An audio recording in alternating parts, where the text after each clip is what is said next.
Good morning, all of you. Welcome back to the channel, and I hope that you all must be doing great. So, let us start with today's analysis video for 13th of June 2023.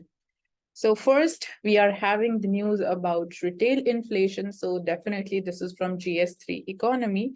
So, retail inflation cooled down to 4.25% in May. And when we talk about the exact inflation target, so it is 4%. So, you can see we are very close to that target level. And definitely, it is a very, very positive news that right now it is moderating, it is coming closer towards the inflation target. But we also need to keep in mind what are the future challenges as far as inflation is concerned. So, one is El Nino, because of which we might see inflation going up because of food inflation thing. All right. So, apart from this, you can find out about the CPI, which is Consumer Price Index. So here retail inflation is talking about CPI index only. And what is the weightage thing? And that is the basic thing about CPI. And also then you need to know about the base year, which is the base year that we're using for calculating this index. So that's there from here. And COVID vaccination data is out and government, it denies that there is no breach. So basically, COVID vaccination data, here the topic comes right to privacy or data security.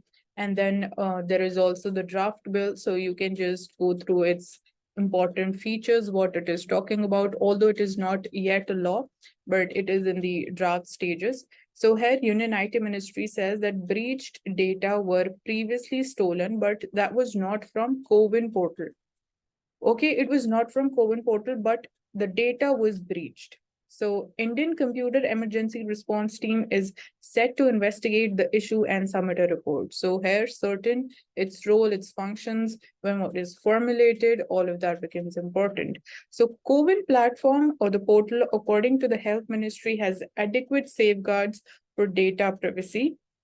Then vaccinated beneficiary data for the COVID app is available at three levels. So one is the beneficiary dashboard. So a vaccinated person can have access data using the registered mobile number with the OTP authentication. So here your mobile number is one of the important data, and then obviously your vaccination status, but obviously that will be a part of the data as well. Then second level is the COVID authorized user. So vaccinator can access the data of the vaccinated beneficiaries also using this portal. And third level is the API based access. So here the third party apps with authorized access of the COVID APIs, even they can access the data of beneficiaries through beneficiary OTP authentication. So even that can be accessed through the OTP authentication and not directly. So these are the three levels at which the COVID app, the data is available. And apart from this, like before this COVID portal and the data that we are talking about here, the Aadhaar card data was also it was also in news. So you can just go through the Supreme Court judgment which was there regarding the Aadhaar cards. That is an important area. You need to have your own point of view regarding this thing.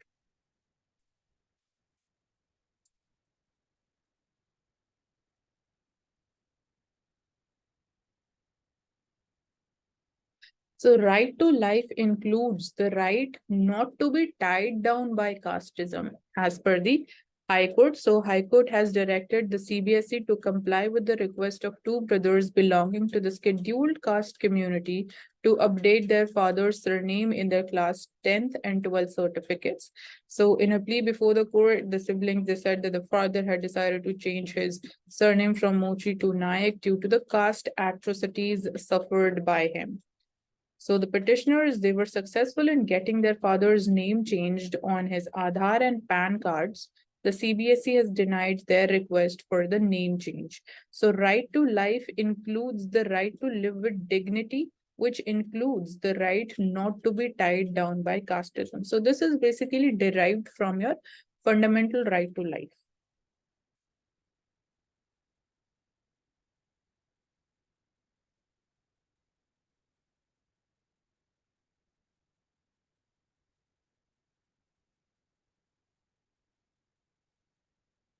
So Punjab governor and the chief minister, they are at loggerheads again. So the issue between the governor of a state and the chief minister has been in news from the state of Tamil Nadu as well. So yesterday only we talked about the discretionary powers of the governor of a state. What is Article 200 talks about, Article 201 talks about. So that was a very, very important article. And if you missed yesterday's video, so do watch out even the analysis for that particular article. So that was very important. So on similar lines here, like we are not going into the politics, but the political angle, basically from the perspective of polity, GS2, that is important for us.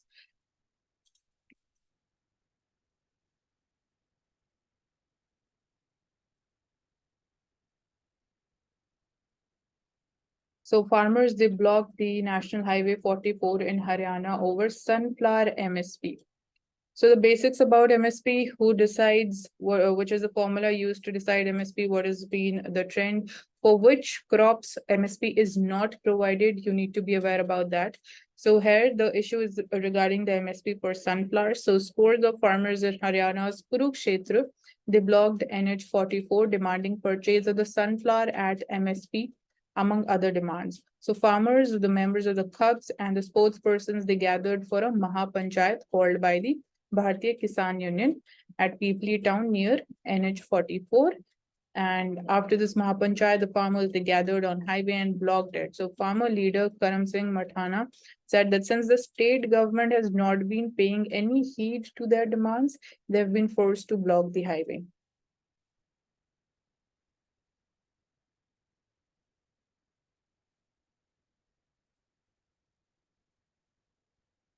So ISRO, Norway, and the Svalbard mission. So Svalbard, basically, it's an island that belongs to Norway. So you need to firstly find out about its location.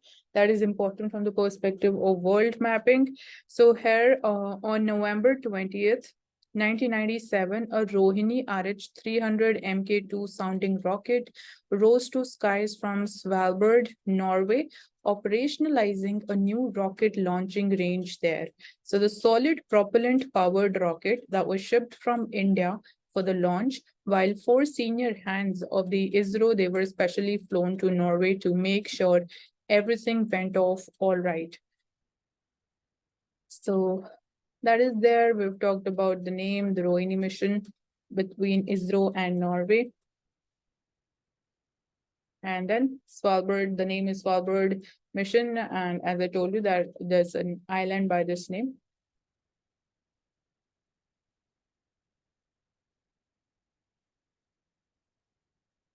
Coming to the editorial page,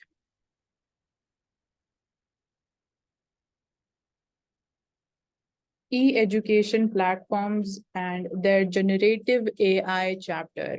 So you can see that when we talk about even the growing concerns related to artificial intelligence, the open artificial intelligence technology, there's an ethical angle to that, whether it is ethically correct to use artificial intelligence in decision making, or can we rely 100% upon AI technology for rational decision making or not, is a different topic of debate. So here it is talking about e-education platforms and then AI. So Salman Khan flourished even at the peak of the world economic crisis of 2008. So the Khan's Academy's online education videos, they attracted thousands of learners that year. So it has gone from strength to strength since then, and Khan's not-for-profit enterprises funded by the likes of the Gates Foundation, Google, and Elon Musk. So today, this academy has 130 million learners from across the world, ranging from school goers to graduate level learners. So such is the enduring popularity of online education. So this is one side of it. So it's been talking about the journey. And apart from that, global online education brands, they do not seem to be shying away from experimenting with the regenerative AI tool. So where like we'll be talking about the application of the generative AI in online education. So apart from that, you can see here Swayam that has been mentioned, which is the study webs of active learning for young aspiring minds. It was launched in 2017 by Ministry of Education. and it is one of the world's largest learning e-portals. So you can, just find out about more details which are necessary for our awareness regarding Swayam. And apart from that, so why generative AI? So despite their seemingly high enrollment numbers, the financials of MOOCs platforms, they are fragile. So operating expenses of a MOOCs platform, they are high, partly due to maintenance expenses associated with the LMS tech stack, and then partly due to the deep marketing cost incurred for enlarging the learner base. So here, definitely there would be some role of a generative AI as well.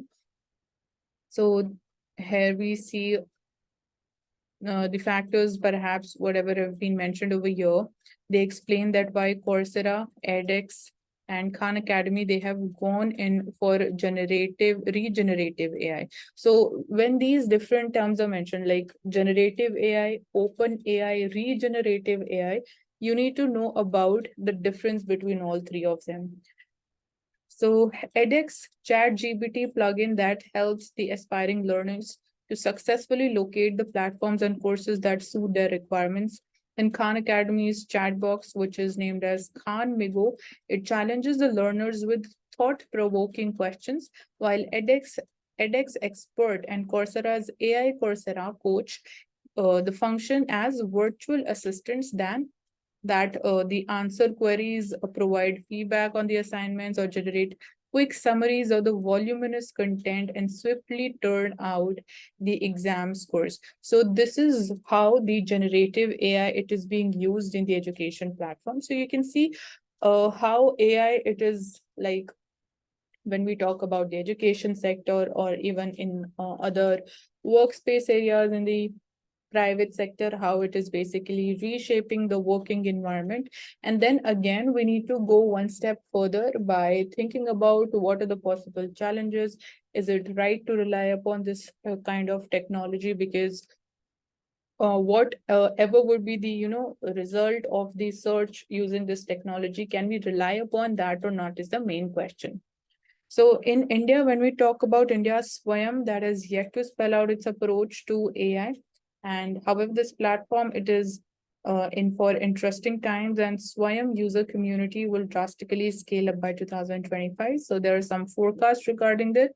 And apart from that, that's all from this article. So here, like the main thing was talking about the element of generative AI in the education, online education sector specifically.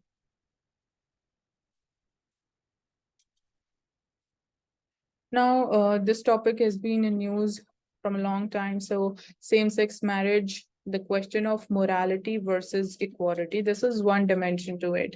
So, just a few days before the Supreme Court of India commenced the hearings in the same-sex marriage issue, one of the world's leading philosophers, Michael Sandel, was in India to take part in a media group's conclave. So, introduced as a rock star during the event and prodded to make amends on banal local politics, the significance of his ideas for deeper moral questions facing Indian society remained lost on most. So here we're talking about his views. So Supreme Court's neutrality, for example, why the arguments based on various strands of liberalism, they were being marshaled before the Supreme Court. And then Sandel's critique of the contemporary liberalism should also have been part of the repertoire for consideration. So this critique, it highlights that a difficulty in any attempt to sort out the issue of the same-sex marriage within a liberal framework of individual rights. So this can be one angle. Then the idea of constitutional morality has been used by the Supreme Court in many cases to maintain neutrality on the moral issues. So maintaining this neutral stance comes from the idea of constitutional morality. So following this neutrality would mean that court should stop at ensuring that people's legal rights are protected, just like how it held that those in the live-in relationships, they are also entitled to legal protection irrespective of the society's moral view on such relationships. So question of same-sex marriage, it should be left to citizens' initiatives to resolve rather than to the state. That is again one of the propositions or the suggestions. And as we started with whether this is an issue of equality versus the privacy or the morality thing. So in this context of same-sex marriage, the court will be following this approach if it were to decide in favor of the petitioners only on the basis of equality or privacy. So here, like it is just putting up some assumptions, but for us, what is going to be much more important is the Supreme Court's judgment. And then again, it is here talking about the citizens' initiatives, that it should be left to the citizens to decide and not the state about the legalization of the same-sex marriages. So talking about the MSP hike recently that was done. So is it going to help the farmers or not is the question. So what is the government's claim on the remunerative prices to the growers, that is farmers? Will the increase in MSP encourage crop diversification or not? Then why are farmers not satisfied, and what do they propose instead of merely increasing the MSP? So last week, the center, it announced MSP for this year's summer, which is the Kharif season crops, hiking the prices between 5 to 10% from the last season. So that was to ensure that remunerative prices to the growers for their produce and to encourage the crop diversification. So that was a thing in mind, but do you really think that increase in MSP, it would actually lead to crop diversification, or would it encourage crop diversification or not? So we talked about this angle as well, that particularly the crops for which MSP has been increased. So farmers, they would be attracted towards cultivating those crops. And this would, in a way, like specifically when we talk about the states of Punjab and Haryana and then Western UP, where we see rice cultivation. So definitely that's a water intensive crop. So we are trying that, particularly in that region, in northern Indian region, there needs to be a shift away from rice cultivation. So for that, this is one of the way that you can increase MSP for the crops which can be cultivated in northern Indian region. So a section of the farmer representatives, they have expressed unhappiness over what they term as a meager hike in the MSP, defeating the government's intent of securing a remunerative price.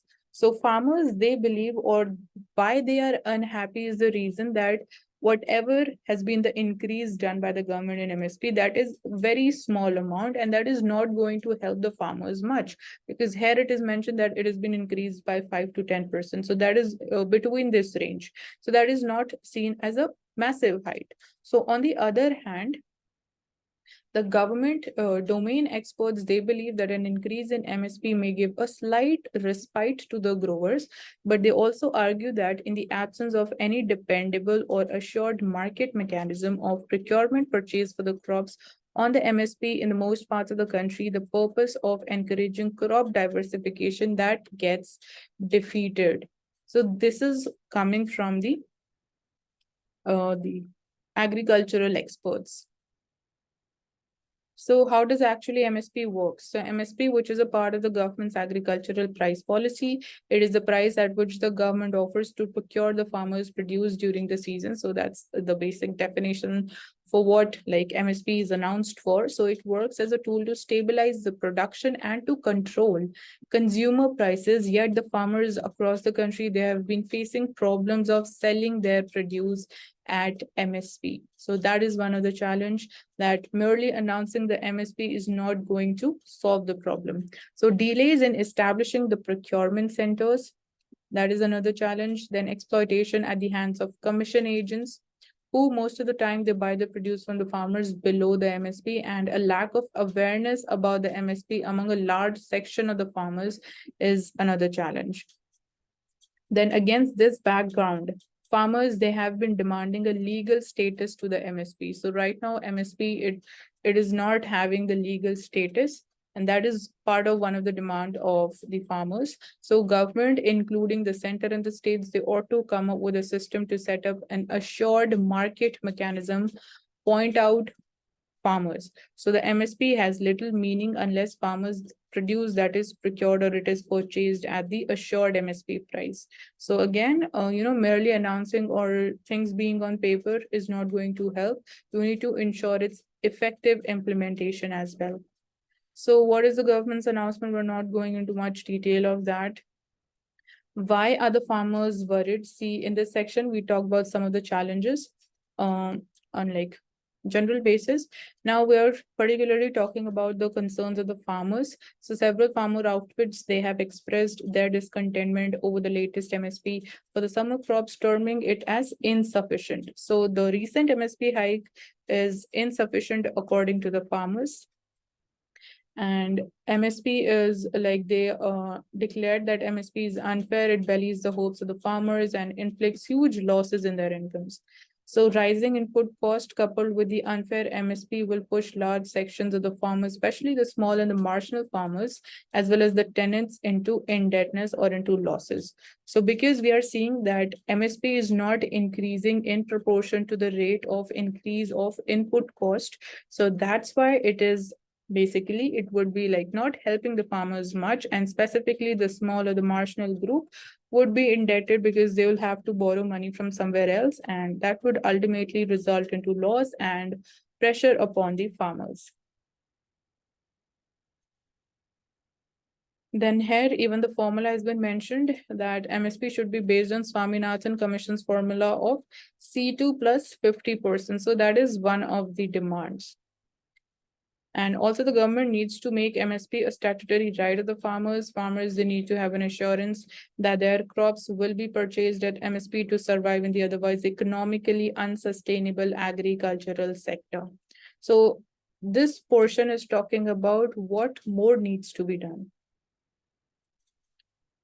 Then having a look at the view of the agricultural experts. So noted economist Dr. Ranjit Singh Ghuman currently is a professor of eminence economics at Guru Nanak Dev University in Amritsar. He points out that the past track record shows that only 3 to 4 crops, mainly wheat, paddy, cotton, at times some pulses, they were being procured at MSP, while remaining crops, they were being procured at much below the MSP price. So MSP is announced for a large number of crops. It is not for 3 to 5 crops. So, but when we talk about the real ground situation, MSP is only, we can see, effectively being implemented for these 4 to 5 crops. So this is mainly because the farmers, they are left at mercy of the market forces and then the private players, and then we have the commission agents, which play a very dominant role. So non-implementation of MSP and below MSP procurement of a large number of crops inter alia, it has been one of the major hurdles in crop diversification. See, even if you go for massive increase for MSP, but then the farmers, they have another thing in their mind that merely increasing the MSP is not going to help. Actually, things need to work on the real ground. That is, the government needs to procure that particular crop at MSP that has been announced by it. So even that is one of the hurdles when we talk about encouraging crop diversification. So talking about the food grain stock, so here as per the third advance estimates for 2022-23, total food grain production in the country is estimated at a record of 330.5 million tons, which is higher by around 15 million tons compared to 2021-22. So this is the highest increase in the last 5 years. And total stocks of rice and wheat, which has been held by the Food Corporation of India, FCI, and the state agencies as of 1st of May 2023 was at 555.3 lakh tons, comprising 265 lakh tons of rice and 290 lakh tons of wheat. Talking about what lies ahead, so the MSP attempts to strike a balance between the interest of the growers and the consumers. That's important. And the government's price support policy attempts to provide a fair return to the farmers while keeping in view the interest of consumers in a way that prices of food and other agricultural commodities, they are kept at reasonable level. So even if like we go for a higher increase in MSP, then even that would ultimately lead to increase in the prices of that particular crop for or food grains for the consumers also. So the government needs to balance between both of them, the interest of the growers, that is the farmers, and the interest of consumers, that is purchasers. So farming over the years for the majority, especially the small and the marginal farmers, it has not turned out to be remunerative for them. And a rise in their income could be the long-term answer to farmers' financial distress. So to ensure this rise in income, government should focus on setting up an effective system to provide assured purchase and returns to the farmers for all the major crops at the MSP, as is done in case of wheat and rice, or extend subsidies on the input cost, because input cost has been rising. So when we talk about doubling of the farmers' income, here we just talked about the MSP thing, the challenges related to it, and what more needs to be done. For talking about, like, when we talk about doubling of the farmers' income, so in that case, much more broader perspective needs to be taken into account, and not just merely the MSP thing. So will the Betelgeuse, the bright red giant star, blow up in your lifetime or not? So by examining the Betelgeuse pulsation, researchers from Japan and Switzerland recently reported that the star is in its late carbon burning stage. And other researchers, they have disputed this conclusion and estimated that the star will become a supernova only much later. So here, what is going to happen with the star is not important for us. The basic things regarding like how a supernova is formed, which all gases are found, all of that is like the basic science is important for us.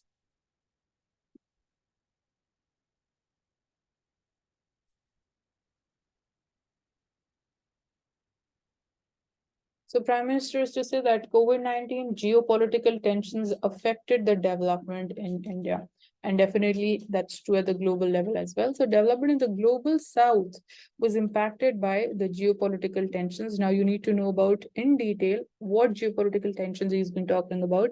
The first one is obviously Russia-Ukraine war, and then whatever repercussions they have been seen because of that war, like the geopolitical reordering of things, reshaping of the things getting restructured because of that war. When we talk about the West Asia, even in that case, how things have been changing between Saudi Arabia and Iran, that is also, having further repercussions. So that is the geopolitical angle. And then COVID-19 pandemic has also impacted the global south. So inaugurating the G20 Development Ministers meeting in Varanasi, Prime Minister called for inclusive and fair attempts to achieve the global developmental goals and said India is following a women-led development model. This is an extremely important topic. You need to be prepared for this, be it for essay or even the GS paper. Women-led development model. So what initiatives has India taken? You can bring in the history element also, the current initiatives, and where are we lacking, where we need to work more upon. All things need to be very clear. So development is a core issue for the global south. So countries of global south, they were severely impacted by the disruptions created by the global COVID pandemic, and food, fuel, and fertilizer crisis. Because of the geopolitical tensions, they have delivered another blow. So inflation because of that, and we must ensure that no one is left behind. So overcoming the challenges, in his remarks, Prime Minister Modi urged the G20 to overcome challenges posed by the data divide and said high quality data is critical for development goals, and said that technology is being used as a tool to empower people, make data accessible, and ensure inclusivity. So India is willing to share its experience with partner countries.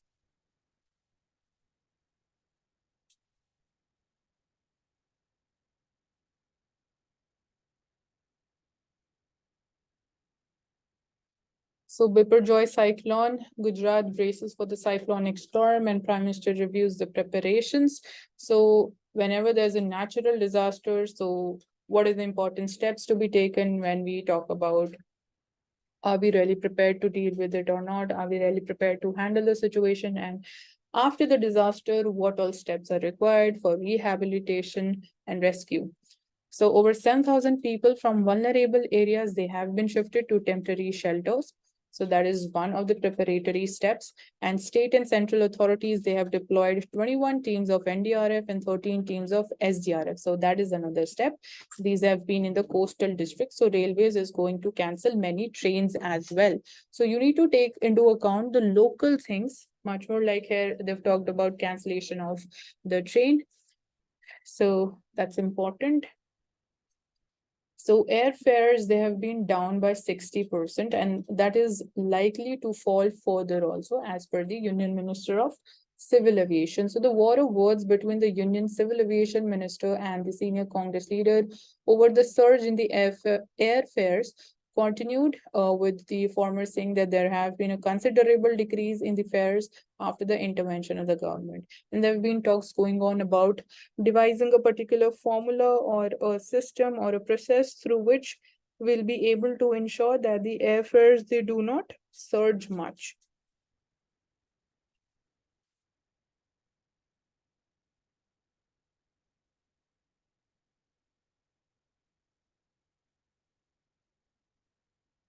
So Poshan app, it helps the migrant workers access the Anganwadi services during relocation. So more than 57,000 migrant workers, they have registered for One Nation, One Anganwadi program, under which even if people they relocate to another state, they can receive the benefits given by the government to children under 6 years of age and pregnant and lactating women. So you need to know about the beneficiaries and then what are the benefits being provided and other important features. So the app provides a view of the activities of the Anganwadi centers, service deliveries of the Anganwadi workers, and complete beneficiary management for pregnant women, lactating mothers, and children under 6. So it also digitizes and automates the physical registers used by workers that helps improve the quality of their work. So when we talk about the e-governance or the like electronic initiatives are taken, the digital initiatives that have been taken by the government. So that is a part of it. So Anganwadi workers, they are being provided smartphones procured through the government e-marketplace for efficient service delivery. Coming to the world page, so Pakistan begins importing discounted Russian crude oil. So it began transporting the discounted Russian crude oil to a refinery here in the cash-strapped country's port city, a move that is likely to provide relief to the people hit by inflation in Pakistan. So we know about the current economic situation, the political instability in Pakistan. Apart from that, indirect talks with US are on through Oman, says Iran. So they've been basically talking about the nuclear deal. So Iran on Monday said that it has continued the indirect negotiations with the US through the Sultanate of Oman over its nuclear deal and a possible prisoners swap. So Iran's nuclear program has long been the subject of scrutiny from Western powers, resulting in sanctions that have crippled the economy of Iran. So Kaif claims that recapture of fourth village from Russia. So that's a claim. UK Prime Minister Sunak hits back at Johnson over the honors list. So that's some issue going on with them. US decides to return to UNESCO's fold. So the UN Cultural and the Scientific Agency UNESCO announced that the US plans to rejoin it and pay more than $600 million in back dues after a decade-long dispute was sparked by the organization's move to include Palestine as a member, and US officials say that the decision to return was motivated by concern that China is filling the gap which has been left by US in UNESCO policymaking. So China is just trying to grab the opportunity wherever possible.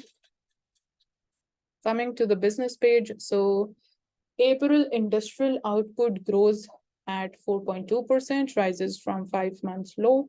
So electricity generation that contracted for the second month in a row, manufacturing and mining, it grew about 5%, while consumer durables, they continue to shrink for the fifth month.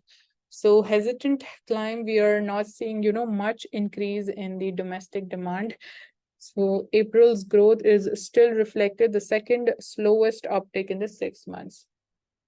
So electricity contracted, unseasonal rains likely impacted the power demand, and consumer durables dipped 3.5%, shrinking for the fifth month in a row.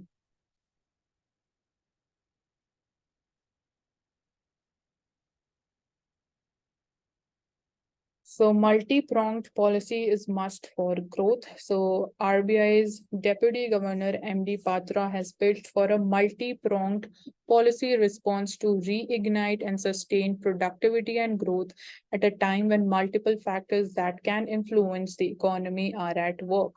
So it is not merely that monetary policy is it would be sufficient to handle the challenges. We need multi-pronged policy, be it monetary policy or the fiscal policy. And then the role of private sector would also be very helpful and important. So the policy response has to be powered by technological capital deepening, accompanied by the long-term investment in research and development also to nurture a competitive innovation ecosystem.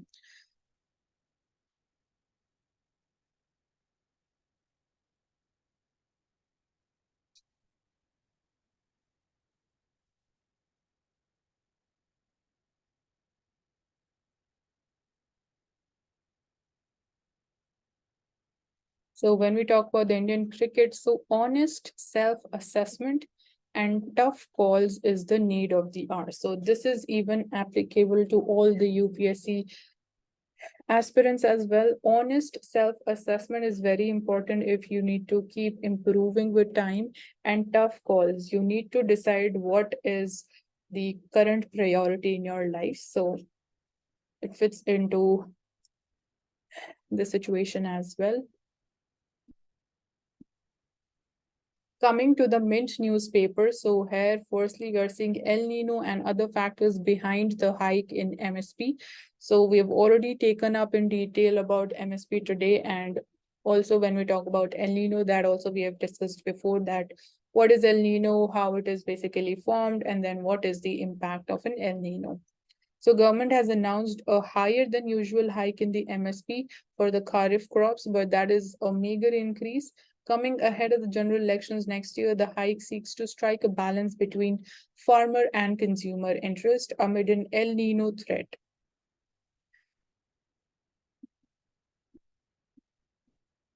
So coming to the quote of the day, so the world today faces unprecedented and multiple crises. Added to this is a stubborn inflation, rising interest rates, and shrinking fiscal space for many nations. So as always in such times, the weak and vulnerable bear the brunt of the situation and the challenges.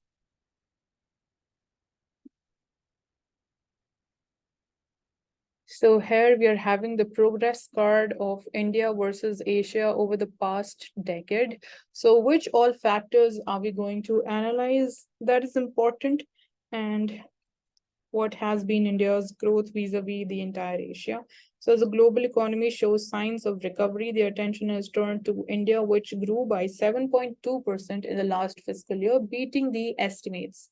So Morgan Stanley India chief, he recently called India a growth outlier while releasing a report that argued that country had undergone a transformation in the last 10 years. Again, this is a very, very important topic. And by many key metrics, India has grown in the past decade. So, however, it's also key to compare the growth across countries to see how India has performed relative to other large economies and its competitors. So, talking about the growth engines, so India lagged Vietnam and China in GDP growth rate in the past decade. So here the base year we have taken as 2013. So on the top we have Vietnam, then China, and then we have India, followed by Philippines, Indonesia, and likewise. Talking about the people factor, so we're talking about the per capita income. So India's per capita income has increased by 65% since 2013, but it is still the lowest in our set. So you can see India is at the last position, and on the top we have Taiwan, South Korea, China, Malaysia, Thailand. Even Vietnam is not among the top 3 or top 5. So that is another thing that we need to take into account. See, our per capita income, it has definitely increased by 65%, but still, when we compare the total level, that is at very lower level. So India is ranked 8th, and Taiwan showed the biggest jump in the absolute gains, followed by China and South Korea. So India, which is now the world's most populous country, it still has advantages. So its median age is at 28.2 years, which is below China's 39 years. Even Vietnam's is at 31 years. So we still enjoy this benefit of demographic dividend, indicated it could benefit longer from a productive population. Talking about exports and trade, so pace of growth in the goods exports that also slowed down in the second half of the past decade. So even here, Vietnam is on the top. Then we have Malaysia, China, and India. So in the first half of the past decade, combined goods exports from these 9 Asian countries grew at an average pace of 4.6% per year. In the second half, it dropped to 4%. That was because of the global slowdown. The global demand started weakening, and then we had COVID-19. So the metric is key for Asian economies because they have traditionally been dependent on export-led growth, which is a key development pathway for India as well. Then we talk about the production shift. So contribution of manufacturing to India's GDP, even that dropped in the past decade. So that is one main area of concern for us. We need to work more upon the manufacturing sector we are like actually focusing upon indigenous production. We're having the PLI scheme so as to ensure that we boost Make in India. So it is trying to boost it's through initiatives like the PLI but these are early days and more needs to be done to increase the manufacturing jobs. So in China, we saw a decline, but its manufacturing sector contributes almost double to its GDP compared with India. So when we see a change between 2012 and 21, so in Vietnam, it was in positive, it was around 3.9%. Malaysia, it was 0.6, and then we have in negative. So like negative means the share has fallen. The contribution of manufacturing sector in GDP has fallen in 2021. So in India, it has fallen by 1.3%, and right now the share is at 14%. Then talking about the labor sector, so India's unemployment rates marginally dropped, but still when we talk about the absolute level, that remains high. So India is at the top when we talk about unemployment rates. Then we have China, Indonesia, and Malaysia. So India's unemployment rate has since fallen as well, but in May it was 7.7% according to Center for Monitoring Indian Economy. However, the drop was due to a decline in the labor force participation rate. That is, people who are working or who are actively seeking a job, that has declined. And it is not because we are having more number of employment opportunities because of which we are seeing a marginal fall in unemployment rate. So it's like kind of not that I would say it is a nominal decline and not a real decline when we talk about nominal and real things. So to sustain it over a larger time period, for that we need much more employment opportunities. When we are saying that yes, India's unemployment rate is falling, but what is the reason behind the fall, that is much more important for us to delve into.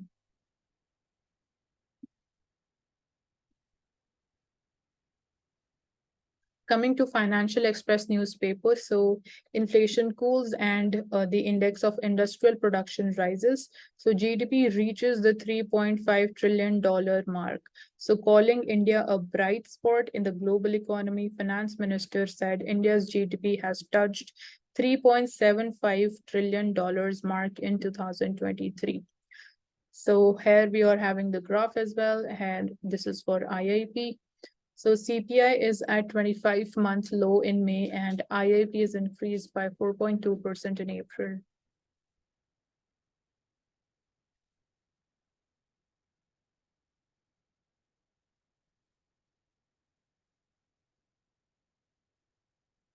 Auditing the blue economy. So here, as the blue economy gains premises, so will its audit as well to keep ahead of the curve. So SAI 20, which is the Supreme Audit Institutions 20, community must prioritize collaborations in arriving at new techniques, skills, capabilities, and methods.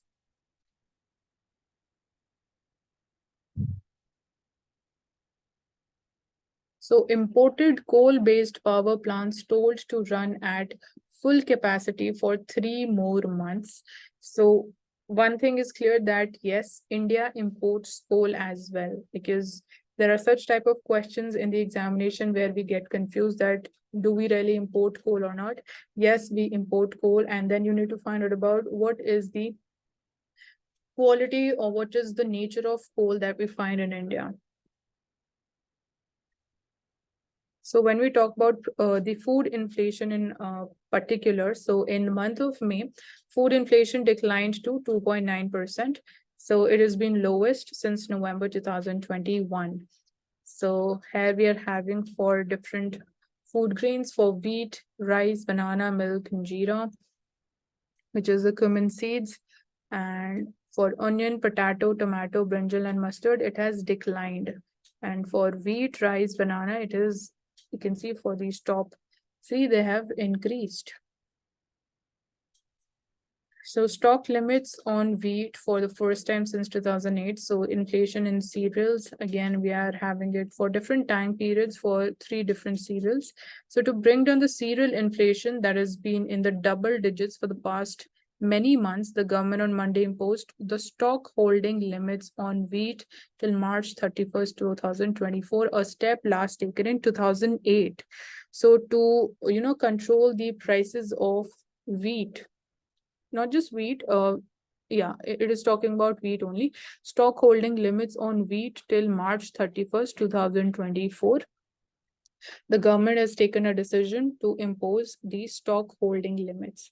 So that is in order to ensure that we are having adequate supply in the market, so that we are not having much gap between the demand and the supply of wheat, so that we can have a control on the wheat prices. And then again, the prices of rice is also a cause of concern right now when we talk about the cereal inflation.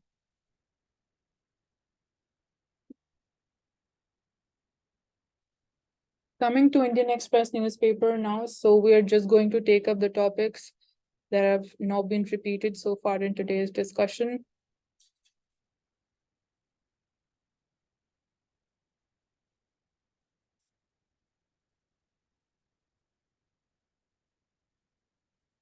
So Supreme Court stays the High Court direction that no bike taxis have been allowed to operate in the capital. So this decision of the High Court has been stayed by the Supreme Court. So bike taxis, they were stopped from plying in February by the Delhi High Court. Now Supreme Court, it stayed this decision that permitted the bike taxi aggregators to continue their operations in the national capital.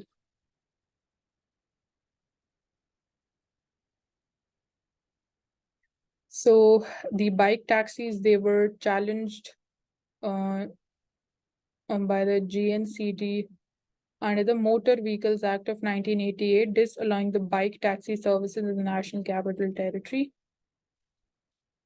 So on Monday, Supreme Court bench, it noted that the state was in the process of drawing up the policy in this regard, and said that in the facts and circumstances, the total stay on the notification by the High Court was unwarranted.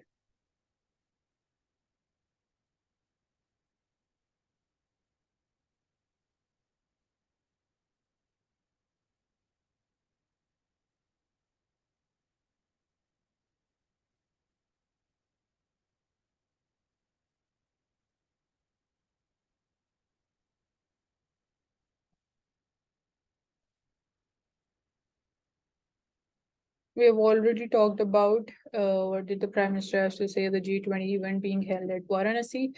So he says that development is the core issue for the Global South. So Global South has been in news a lot. Then amnesty scheme under GST, the important features of it.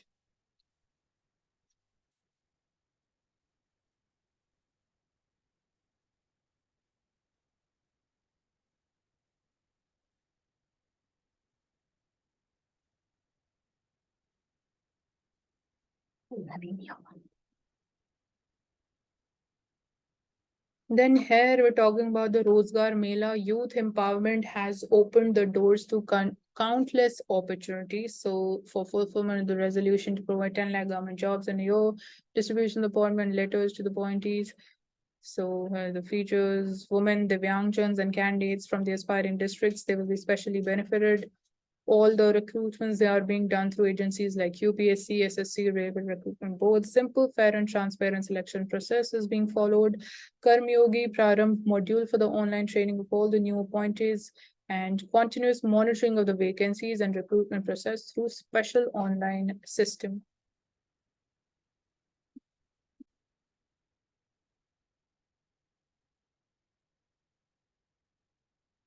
So Bhardwaj says democracy arose from men's thinking that if they are equal in any respect, they are equal absolutely. So that's by Aristotle. And inflation, industrial production data points towards improving conditions, but RBI is likely to maintain the status quo. This we saw in even the MPC meeting. What did the governor of RBI had to say, and apart from that, Atmanirbhar move, so focus on self-sufficiency in fertilizers has helped tide over a difficult period. Government has shown foresightedness in securing fertilizer supplies during the crisis precipitated by the Russia-Ukraine war. So despite facing challenges like scarcity of the raw materials, gas, oil, rock phosphate, and potash, the government has forged long-term agreements and created joint ventures with resource-rich nations. So hold the confetti. So Novak Djokovic's 23rd major title is a record, but he is not done yet. So definitely need to take inspiration from him.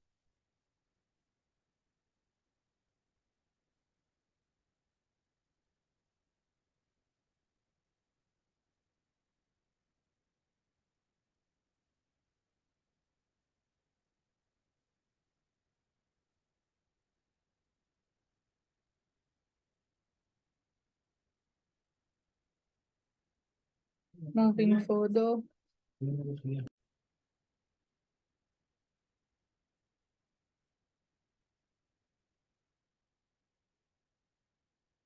So linking of PAN and Aadhaar card is mandatory. Last date is the 30th of June. So link online with the late fee of rupees 1,000. And if you like delay it further, then more higher consequences would be there. So no person shall obtain more than one PAN, and penalty of rupees 10,000 may be levied for obtaining more than one PAN. Then your PAN, it will become inoperative if like you're not linking your PAN with the Aadhaar. Pending refunds and interest on such refunds that will not also be issued. TDS will be required to be deducted at a higher rate, and TCS will be required to be collected at a higher rate. So please get your Aadhaar card and PAN cards linked.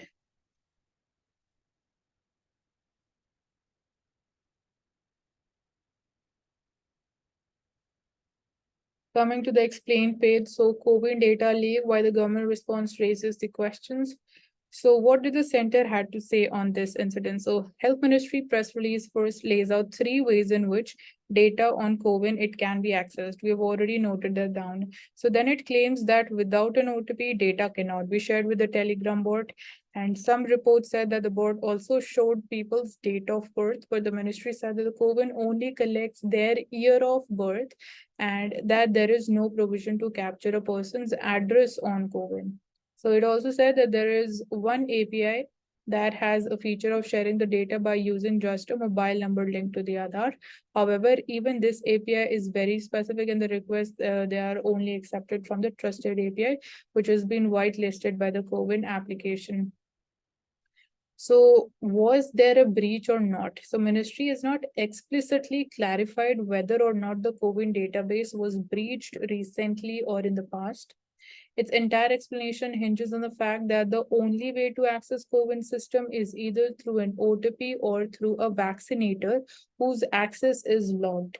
So while the ministry said that it has adequate security measures to protect the COVID's database, at no point has it said that database itself has not been impacted. So this only leaves the possibility that the Telegram bot was not scrapping data from COVID in real time.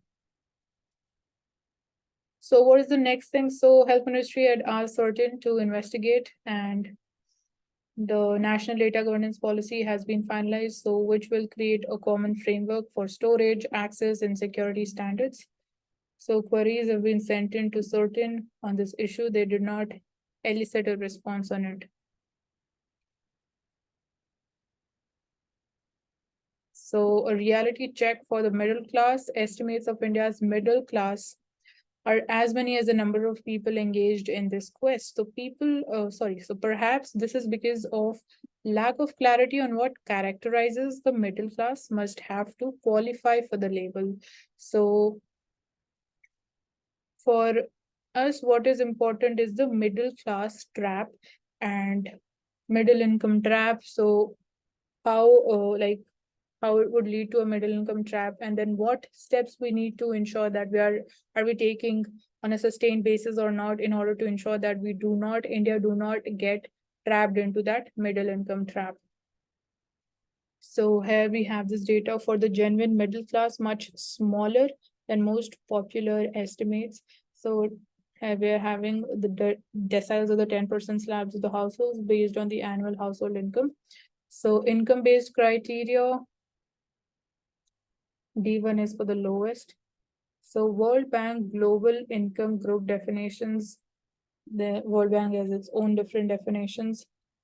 That's their occupation on which the household depends.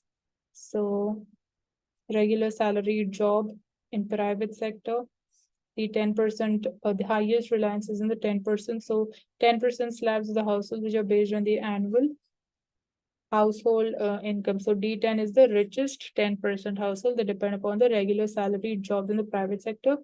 Then in public sector, it is again the highest in the richest 10%. And total regular salaried households, highest one is again in the 10% households, which is the richest one with the 58% reliance.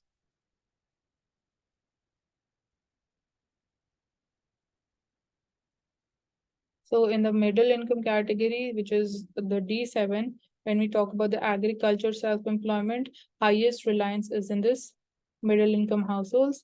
The non-agriculture self-employment, highest in the D9 category. So here D9 is the upper middle income category as per the like World Bank grouping, and the criteria.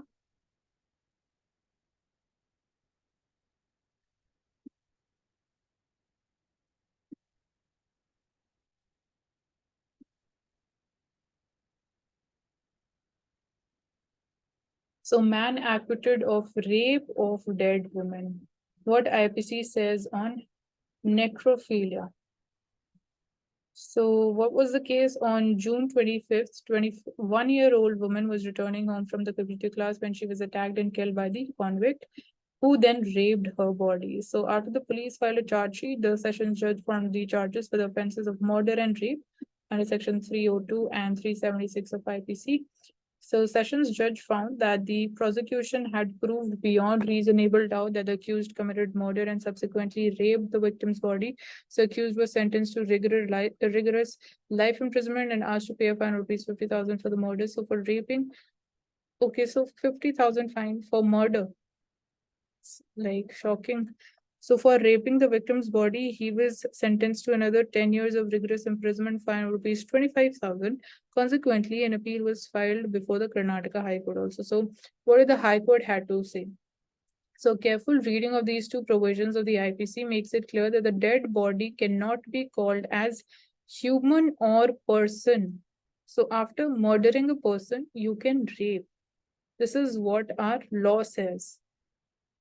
Then adding that no offense punishable under section 376 for punishment for the rape had taken place. So the court clarified that the sexual intercourse on a dead body is nothing but necrophilia.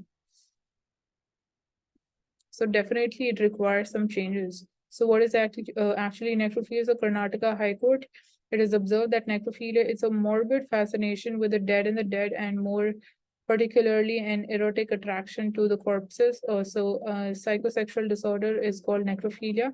It could be the result of rage, experimentation, or lust rather than the sexual necessity or the habit. So is necrophilia an offense in India or not? So obviously it is not an offense. That's why the person has been acquitted. So as of date, the IPC does not list necrophilia as a specific offense, but the court mentioned that it could be brought under Section 297 as causing indignity to any human corpse. So right now it is not an offense in India. That's very shocking. So speaking to the Indian Express, the Delhi-based criminal lawyer, he said, undoubtedly, the act of necrophilia needs to be within the ambit of the criminal justice framework. So there exists a strong argument for giving Section 377 a purposive interpretation.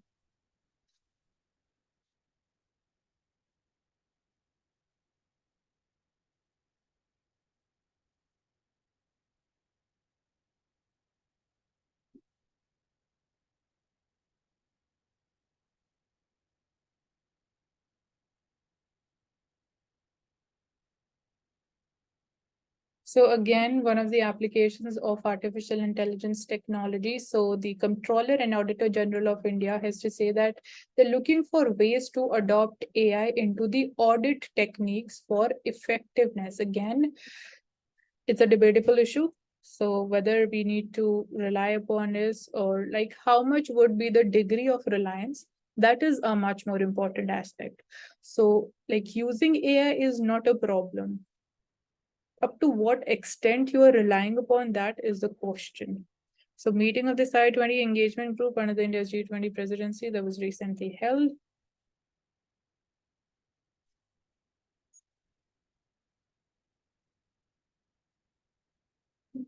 So bank deposits of 1 to 3 years hit due to the interest rate hikes. So with interest rates on deposits rising on the back of the repo rate hikes by RBI, the share of the term deposits with the original maturity periods of 1 to less than 3 years, they have surged to 64% from 50%. So obviously that's a direct impact that if the repo rate or the interest rates would be hiked, so people would be saving more or depositing more into the bank accounts because they would be now earning higher amount of interest rate. So obviously that leads to reduction in the money supply as well. So that's there. So the oil prices, they fall ahead of the US Fed rate decision on investors' concerns. So oil prices, they fell ahead of the US Fed Reserve meeting as investors, they tried to gauge its appetite for further rate hikes and amid concerns about the prospects for the Chinese demand and the rising Russian supply. So Brent crude futures, they were down and that's there. So India UAE discussions on the currency trade progressing fast. Government releases the amount as the third installment of the tax devolution in June. So that's back to states for the capital expenditure push. So that's all for today. We have taken up all the important topics and discussed them very clearly with a proper sequence and proper logic. And I hope that you all must have understood them as well. So do subscribe to our channel if you haven't, and also hit the like button for this video. Thank you so much for joining us.